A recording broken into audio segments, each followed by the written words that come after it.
A lecture about factors you should consider when creating advertising materials and the effects they can have on your product sales. First, you have some time to look at questions 31 to 40.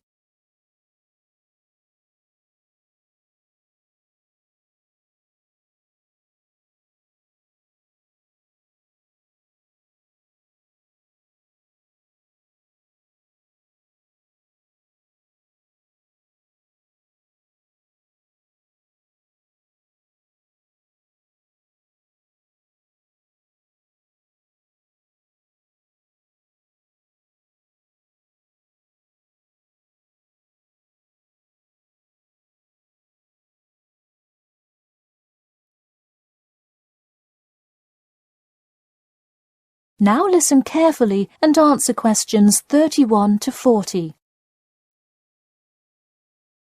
Hello class, and welcome back to Marketing Strategies. This week I will expand upon last week's lecture by talking about factors you should consider when creating advertising materials and the effects they can have on your product sales. Lesson 1. Limit your advertising to the geographic area of your target market. Though you may have a product that people want in a large area, the distance that customers are willing to travel is a significant factor in their choice of where to purchase that product. Take this example. If you're really hungry and decide you want a burrito, would you choose the restaurant that is a block from your apartment, or the one that is just as good, or even slightly better, across town? Of course, you'd pick the closer restaurant. Next, there's the method of communication to your target market. How do you decide among radio ads, TV commercials, flyers, or even word of mouth?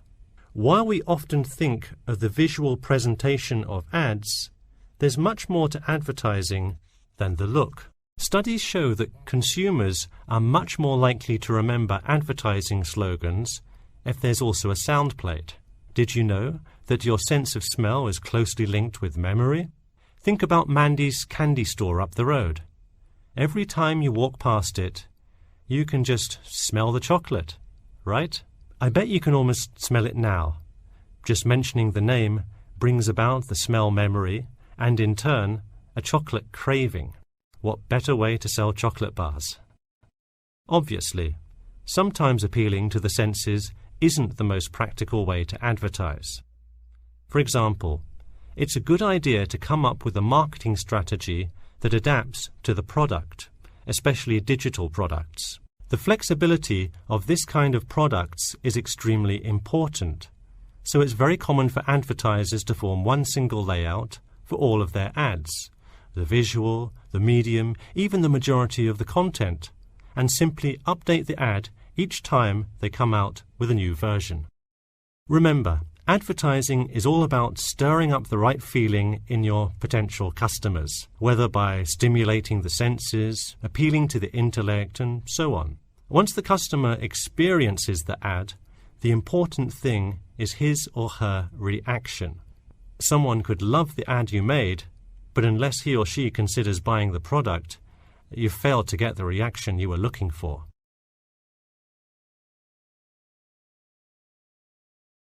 So once you have successfully reached your target customer and you have his or her business, often you'll want to expand to a larger market. More often than not, the same marketing strategies you used in your small campaign may not work for a larger audience. The larger you scale your product, the more factors you must consider. For instance, Apple operates worldwide, so they must tailor their advertising for each market they enter. Often you'll see Apple ads on international flights that appear not only in English, which is the lingua franca of most regions, but also in the native languages of the majority of passengers.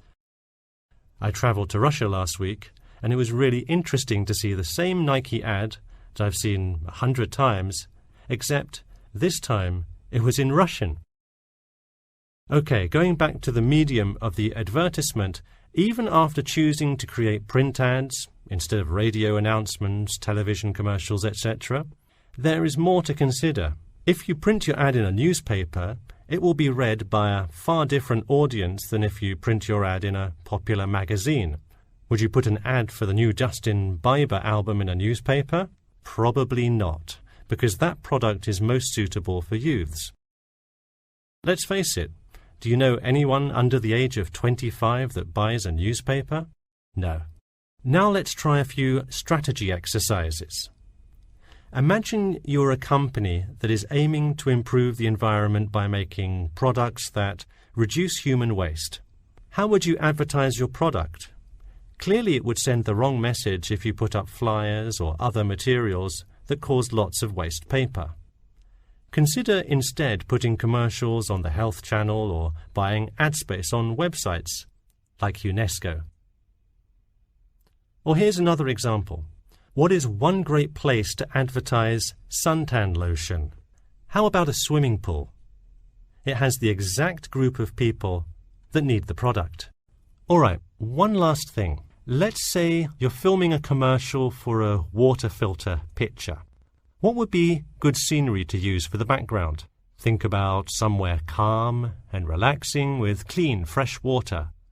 Can't you see how much more effective a commercial with the beautiful scenery and flowing rivers of a national park would be than, say, water dripping from a tap? So to wrap things up today, think about the geography of your target market, the type of marketing material you should use, and the most effective way to appeal to the customer in order to make a successful ad campaign. That is all I have for you today. Make sure to read through Chapter 8 for Monday if you have not done so already.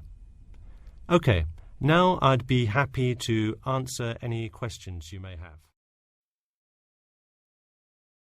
That is the end of Section 4. You now have half a minute to check your answers.